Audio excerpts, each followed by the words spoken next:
Labas rytas. Noriu pasidalinti šiandieniniu savo rytu.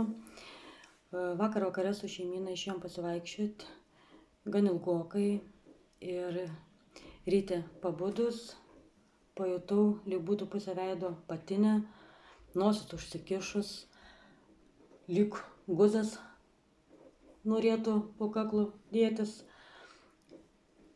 Tik pakalbėjau vakar apie kvėpavimo takus, šiandien teko pačiai.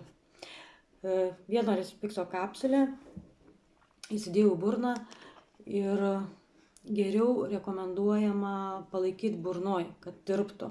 Tada greičiau viskas pradeda veikti. Nespėjus ją ištirti, aš likusią dalį sugėriau su vandeniu. Jau labai greitai turėjau už ko pūsti. Įdomiausia tai, kad pučiant tikrai valėsi ir jausmas buvo net nuo kaktos. Ir išsipūčiau kuo puikiausiai, kvėpuoju laisvai ir tinimo jausmo nebėra ir jokio guzo nesidedė kur niekas. Tai va, veikia dulkės, veikia žiedadulkės.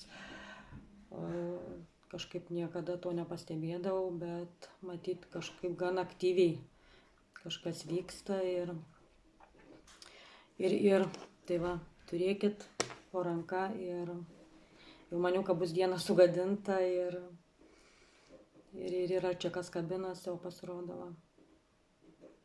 Tai va, tam kartui tiek. Gražaus savaitgalio, kvėpuokim laisvai.